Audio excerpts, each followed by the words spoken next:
Hello and welcome to the program. My name is Luke Hunt and this is another podcast for The Diplomat. With me today is David Welsh. David is the Country Director for the Solidarity Centre in Thailand and Burma. The Solidarity Centre is an international labour rights organisation headquartered in Washington, D.C. David, welcome to the program. Thanks very much, Luke. Nice to be here. You've got two countries under your belt, both of which are military-backed governments, more so in the case of Myanmar, obviously. How are the labour right movements in both countries shaping up at the moment?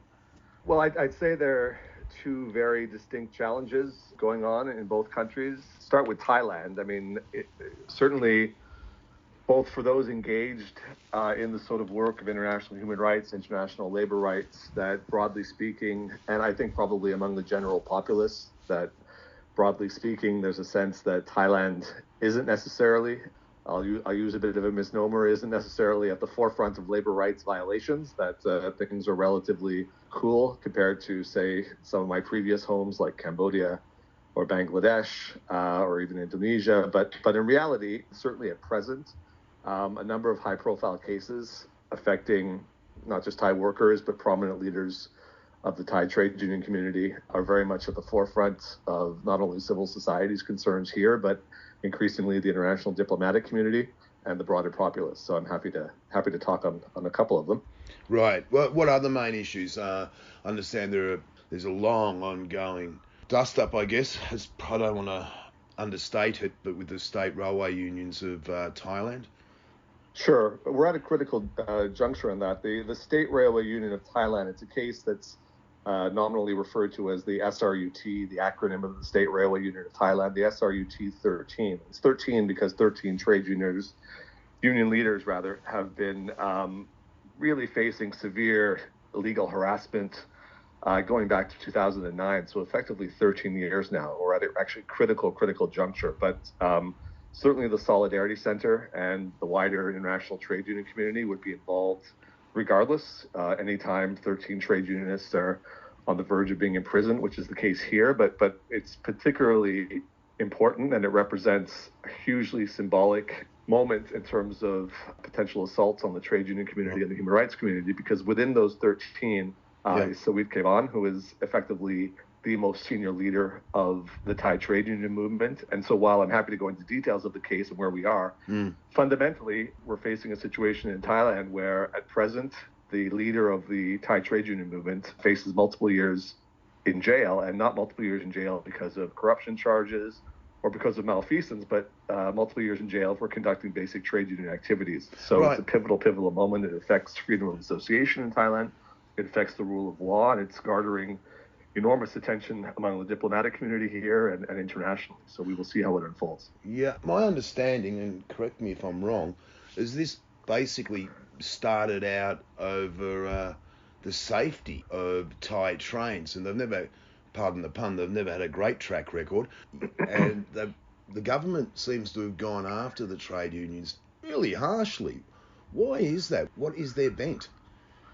Yeah, I think there are a couple of factors. You're right. I mean, basically, this all stems from clear safety violations in the State Railway of Thailand, violations that, in terms of the safety conditions on trains, that resulted in deaths. And in reaction to that, State Railway Unit of Thailand did not much more really than conduct a public safety campaign by any measure. And I think that the lawyers in the current criminal appeal on that do a great job outlining that. But what the Thai government, because obviously there's an element of losing face, there's an element of calling authorities into question. And the irony here, of course, is that liability in terms of the trade safety were found back in the day. I mean, the State Railway of Thailand and others have had to pay out fees and fines for deaths that resulted in terms of poor safety in the trains. And that's all really that the union was trying to highlight. But there's a restriction on employees that are deemed state employees from conducting strikes. And so the tool that was used by the Thai government at the time was to say that what this was nominally a public safety campaign to raise awareness that Thai unionists and drivers who were unionized were being effectively forced to literally conduct trains under faulty safety conditions, resulted in what the Thai government classified as a sort of strike. And so in reaction to that, a series of civil suits were launched. And so there was a legal saga that lasted roughly until 2019, so a decade, where up and down the Thai labor court system, up and down the human rights judiciary, various cases were launched, various cases were won and lost, some in favor of the Thai unionists, some in favor of the government, all based and stemming from this original incident of launching a public safety campaign that was classified as a strike, but only importantly resulting in civil fines. So the civil fines were very unpleasant for the 13 unionists involved, including Sawit Kivan, rendering them in many cases effectively penniless, that those who weren't terminated had the majority of their salary garnished to pay off these horrendously heavy civil fines, but that was the extent of it.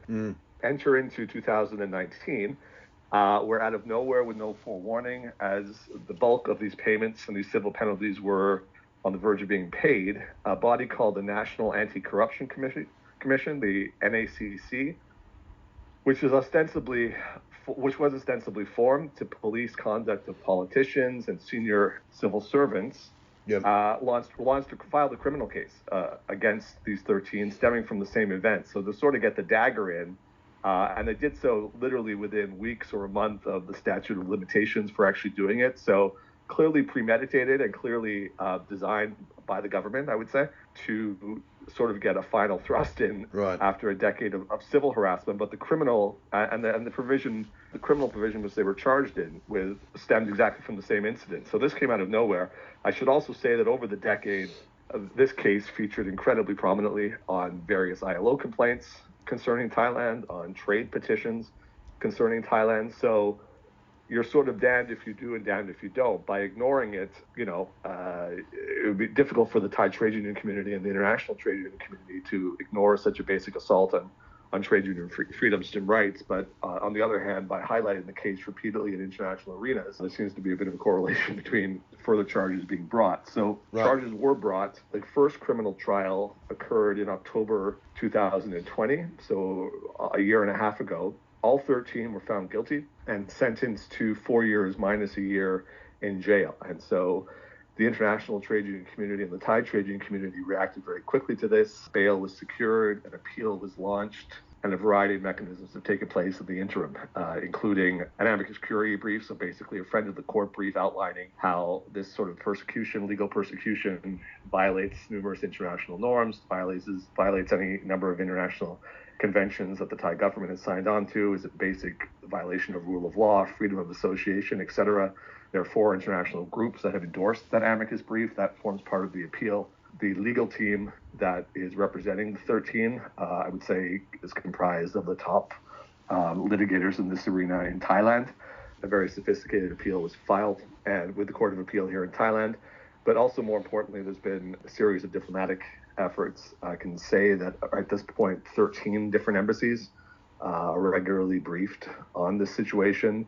They have made representations to the Thai government. This matter has been raised in any number of forums, from the U.S. Congress to the U.S. Trade Representative to the Department of State to virtually name your U.S. government body, and they have been briefed on it and equally have made representations raising concerns about possible diplomatic repercussions to this. And the diplomatic repercussions are such because of the fact that it would be sort of unheard of and very difficult to contend with a straight face that we're concerned with the fate of all 13, but frankly, the presence of Sawit Kivan, I think, is the reason why this legal ordeal has lasted for well over a decade, and why the harassment has been so systematic. Mainly that it's one thing to threaten to imprison. Basically, one thing to criminalize trade union activity and threaten to imprison any trade union. Certainly, when you have 12 of them, that is a significant event. To do so with the leader of the Thai trade union movement is quite a different political. It carries quite a different political onus, let's say. And there's no question that this is a politically motivated trial and a politically motivated persecution. But so my hopefulness in this is that this has started. The genesis of this is clearly political. And so it can end politically as well. Okay, so now hang on a second. It's well within the government of Thailand's ambit to make sure that this case goes away. Now, this goes back, as you've said, 10 years. There was a coup in 2014 that installed General Prayut into power. Has there been a noticeable change in attitude since the coup and the hardening and basically the crackdowns that came afterwards and with basically a military regime? Has that changed attitudes to trade unions since the coup in 2014? Well, it hasn't lessened, let's put it that way. And certainly the changing this from a decade of civil harassment, which was painful but not as harmful perhaps as facing criminal prosecution and the prospect of years in jail. Right. That occurred. That process started in 2019. And so what's been emphasized in diplomatic briefings and to the international media, to the national media, is this cuts across three fundamental issues that not just the Thai trade union community should be worried about, but Thailand writ large should be worried about, namely public safety. And anytime you question public safety, even demonstrably weak public safety, there will be repercussions for doing so. The second is the rule of law, that these cases and these convictions don't really make sense. The appeal that's been submitted on behalf of these 13 clearly outlines, I'll say it quite bluntly, like sort of errors in fact in law repeatedly over a decade. And so basically clearly the message was delivered that these people had to be convicted criminally or found liable civilly, whatever it takes. And then last, and sort of most importantly, from my perspective, I'm biased, obviously, but is freedom of association. And the message that's being delivered is that look what we can do with impunity to the leader of the Thai labor movement. So you can imagine what we can do to someone in the fisheries sector, or someone in the garment sector, or someone in agriculture, or someone in the manufacturing sector who would like to exercise what is on paper their legal right to form a union and lead a union. Look what we do to the leader of the overall movement. What do you think we can do to rank and file leaders? So this is absolutely crucial. We will see the timeline right now is we've been given a date of April 27th. That is when the appeal verdict will be read out. We are still hoping and very hopeful that that appeal will overturn the conviction that took place in October of 2020 and that this matter will be put aside, but obviously we can't be sure of that. So, there'll be, I would say, sustained diplomatic pressure in the interim and sustained media pressure and certainly sustained public awareness raising of the issue. And it's something that I guess the government of Thailand has to consider, whether it really is worth their while to be seen globally as the economy picks up, a country that relies on tourism, a country that relies on international supply chain presence. Is it worth their while to imprison the leader of the Thai trade union movement? Is that such a good move diplomatically and economically? I suppose it's their decision to make, but we're at the forefront of this now and at a crucial juncture. So we'll find out what happens in late April. Right. Now, we're seeing across the region, I think, particularly among the harder line authoritarian regimes, an increased use of the criminal courts to deal with matters which perhaps should belong in a civil court. If someone's got a civil dispute which is civil, i.e. say a defamation, a labour dispute. I've covered a few court cases involving basically corporate land deals between investors, and these are all the types of issues that get handled by a civil court, but increasingly people are finding themselves charged with corruption under a criminal code. Are you seeing this as well? And given that your priorities are Thailand and Myanmar, perhaps two of the most authoritarian regimes in Southeast Asia, how do you deal with that with these two governments? Well, it's a concern throughout the region. It's not just in Thailand or Burma. I mean, it's increasingly very effective from the perspective of people who want to crush trade unions and worker rights. It's a very effective tool to use when you criminalizing defamation, counting any in some contexts in the region where simply relaying to the public any sort of corporate malfeasance that's like demonstrably provable in any other context, but is going to impact on a given multinational or given factory's reputation, is treated as defamation. It doesn't even meet the legal method. So forget about criminalizing defamation. It doesn't actually even meet the test of defamation, and then that defamation is criminalized. So there's no question all of this, whether it's the use of slop legislation, defamation, criminalizing basic trade union conduct, not only is not positive, and that's putting it on an understatement, but has a huge potential freezing effect. And I think the human rights community raises this repeatedly. It's expected to raise this repeatedly. But it's important not just for the diplomatic community in addition to raise it, but for the international business community to raise it as well. And how comfortable do they feel? They have enormous leverage, both in countries like Thailand and Burma. And so they can use that leverage for good, and they can use it for ill. And so in too many of the sectors, I'll point to the garment sector as example number one in this. A lot of the attraction for multinational brand investment is not to provide people with jobs. It's to say, where are jurisdictions where the rule of law is very weak and where people are so poor that we can basically put in a system where they will work under any conditions. And those two characteristics tend to attract the garment sector and many other sectors. And so that's not, I don't think, I mean, it may be a cynical view, but it's also what based on 60 years of working in these areas. And so what multinational and certainly multinational brands could do is use the power and the leverage they have throughout the region, not just in Thailand and Burma, but to sort of demand of governments that demonstrably human rights conditions, and particularly human rights conditions that these governments have, at least on paper, committed to, are upheld. And they have enormous leverage to make that happen. But to do it seriously, not in the form of corporate social responsibility or issuing concerns, but to actually talk Turkey and say, we will only invest in your countries and provide hundreds and hundreds of thousands and millions of jobs in some cases. It's their choice to do so. But I mean, I'm not naive about it. And I'm realistic that the primary driving force for investment is the fact that wages are low, and that there's an ability to skirt the rule of law and obligations that they don't like to face in the West. So sure, it's all about profit for profit's sake.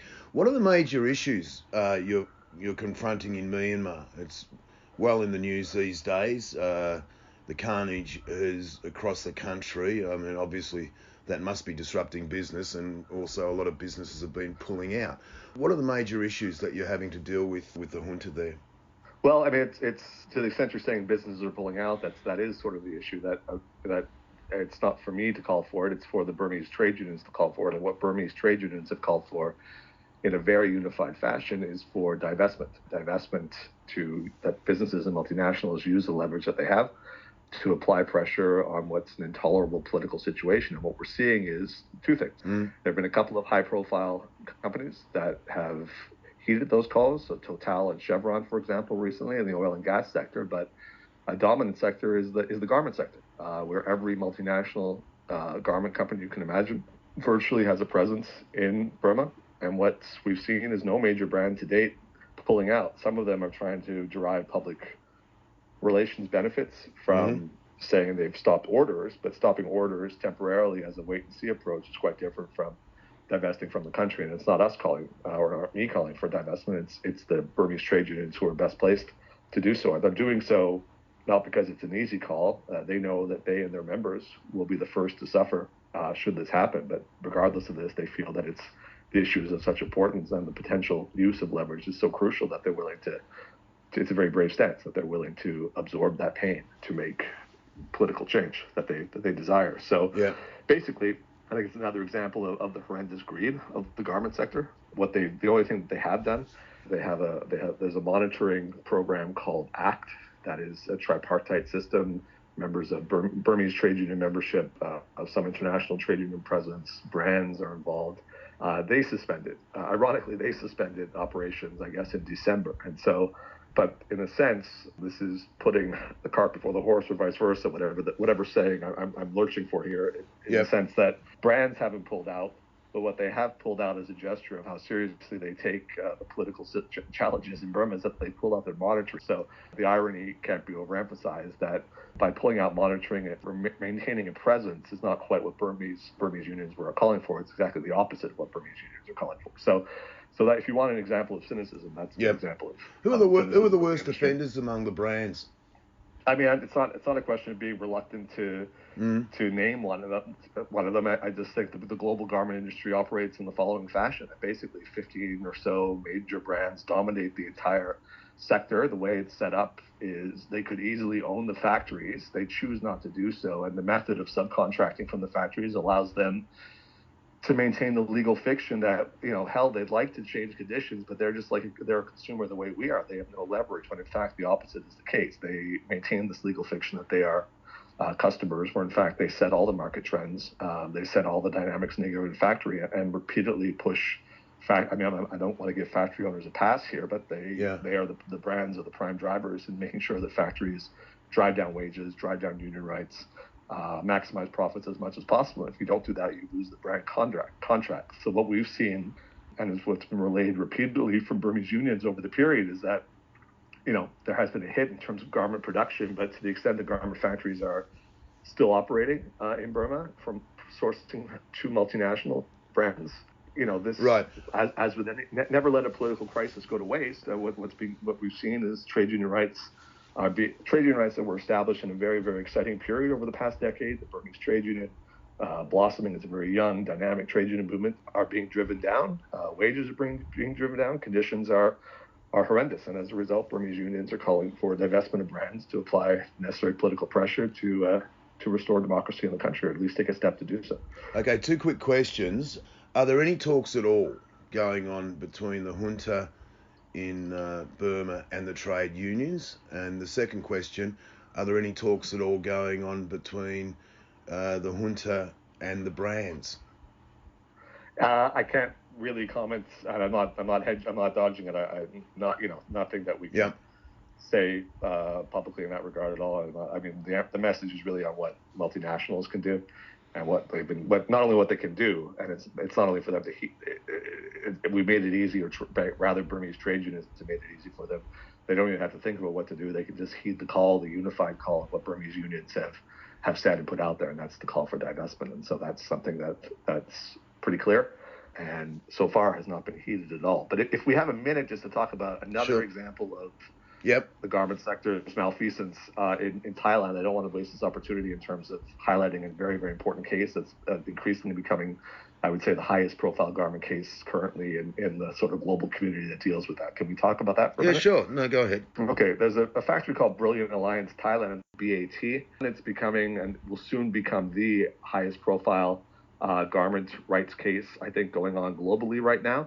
It cuts across a number of important trends and a number of important developments that consumers should know about. Right.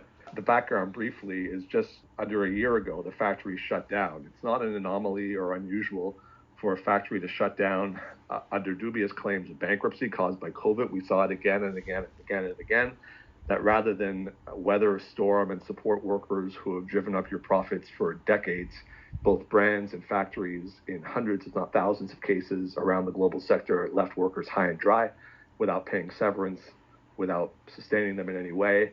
In this case, was very similar. So it's not an anomaly in that case. And in this case, the factory shut down. Over 1,200 workers were left completely destitute. The supply chain is entirely American, with 3 American big brands implicated. I'll name them. One is Torrid, one is Lane Bryant, the other one is the well-known Victoria's Secret. So far, nothing unusual. This could be a fact pattern anywhere else in the market. What's unusual are these two things. One is that because the factory is such an old factory with brand presence, particularly Victoria's Secret's relationship with the factory going back years and years, that workers in a sector where the lifetime of a given worker's career is basically on average 6-7 years tops, the average work span in this factory was 15 years. The demographic, overwhelmingly over 70% women. And when the factory shut down, not a penny was paid in severance. And so because of the longevity of their career and the structure of the company, the bill, and it's not just my calculation, the bill owed to workers exceeds $7 million. Not a penny of that has been paid. What makes it interesting in that, and this would never, or be hard to imagine, frankly, in Cambodia or Bangladesh or some other markets, both the Thai government, I don't want to give them too much credit because they haven't actually acted on it, but the Thai government and judiciary and ministry have ordered the factory to pay up that $7 million. And so the factory is now well in arrears of that court order. The factory was owned by a Hong Kong group called the Clover Group. So you have the Clover Group implicated. You also have 3 major brands implicated. And so increasingly, this will be a test for the garment sector. It's one thing for the global garment sector to ignore claims of workers and hope that it goes away, or hope that groups like ourselves or international trade unions or domestic trade unions sort of drop the case or get exhausted and after chasing them in case after case after case. That's one thing. But then to actually be ordered, which they're not used to be ordered by a court domestically to pay up, and then to ignore that is something quite different. So this is an interesting angle for consumers. The case on February 14th, there was a regional day of solidarity and a lot of press featuring mainly again Victoria's Secret, featuring a lot of domestic press, a lot of regional press on that, a day of action. That is just the start. A number of international groups are engaged in this, and more are to come. This is becoming in addition to the SRUT trial that I spoke about earlier, this is becoming the case in Thailand. And it's a real test for the global garment sector and also arguably a test for consumers. So Thai workers are owed $7 million. That's based on Thai domestic law. That's a figure that was agreed upon confirmed by the Thai courts, not pulled out of thin air. And so far, nothing has been paid. So we shall see. It's not something that a case that's going to be dropped. It's only going to pick up in momentum. And so we will see how the brands respond. But again, it's an example of the absolute cynicism, absolute greed, and absolute disrespect for the rule of law in any context that highlights major garment brands and the sector writ large. Right. Given that you've had more than 16 years in the region, and we have witnessed this sort of like broad deterioration in human rights, particularly in mainland Southeast Asia. Is it likely to improve? Has COVID really been used as an excuse by manufacturers to cut back, cut down? Governments have been accused of using COVID as an excuse to initiate crackdowns in areas it doesn't like, and that includes, here we've got striking casino workers at Naga World in Cambodia, and the government here has been accused of using COVID to try and end the strike, which has so far been unsuccessful. Are you seeing this right across the board, or is it kind of restricted to mainland Southeast Asia? Well, I think I take a sort of hopeful approach, and we deal with unions in every sector, and it's not just Southeast Asia. What we're seeing in the West is a real resurgence moment as well for trade unions, and I think it's directly related to COVID. No question that COVID was used as an excuse by international supply chains, domestic actors, international multinational companies, governments, etc., to try to drive down wages, to try to drive down established trade union rights, et cetera. But I think the flip side of that, and the message that we would send, is that when the worst case scenario hits, and COVID for vulnerable workers was really the worst case scenario, any illusion that you might have that your employer or international company that claims to really care about worker rights and corporate social responsibility has your back was clearly proven to be not the case across the board systematically, and that the only organizations, the only institutions that are able to represent you, to fight back, are in fact trade unions. And so, do not put your stock and faith in corporations or necessarily other actors that aren't unions. And so we're seeing a resurgence of pushback. I would say the strikes that you're referring to, massive organizing drives in the West, whether it's the US, the UK, Canada, but also importantly, the strength with which the trade union movement in Southeast Asia is responding to it. Growth in numbers across the region as well is actually very, very hopeful. And so there's an opportunity, an historic opportunity in many ways, as economies bounce back, unions develop a real sense of the leverage they have and the importance.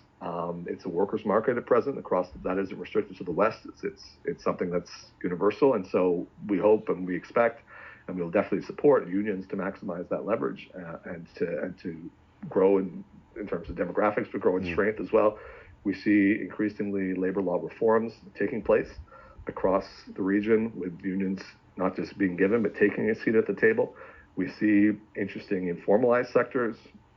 And I'll highlight platform delivery drivers who, for example, who were a lifeline to many countries across the region, maintaining basically that the population got fed during the worst of COVID. They now, what are the repercussions of that? They now have found the strength and leverage they have, and we see nascent labor organizations and unions being developed in the informal sector with, what have you, Grab drivers, name your company, and that is something that is ballooning. Are we seeing, I noticed, Naga World Casino is owned by a Malaysian businessman. He's, according to Forbes, he's worth about $6 billion.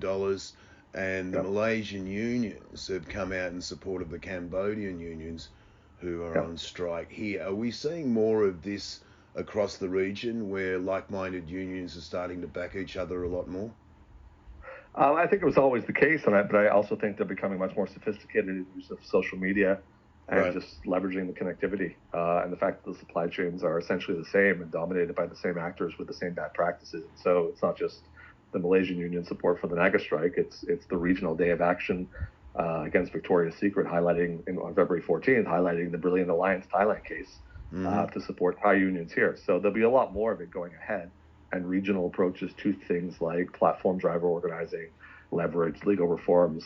You'll be seeing a lot more and more of that, and it's exciting. So I guess to get back to your initial question in this segment, yeah, there's an assault on trade union and worker rights. There always is, but what's interesting and what's hopeful and what's very exciting is that we're seeing, I would say, historic pushback, historic sense of solidarity, and historic realization that, no other institution other than our own labor rights organizations and worker rights organizations, trade unions namely, are going to have our back, and that the worst case scenario can happen, and we better be ready for it.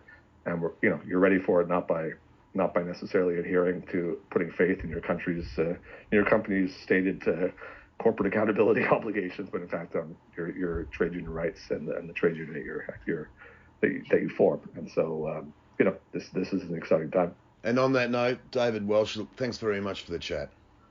Okay, thanks, Luke. Awesome. All right, David.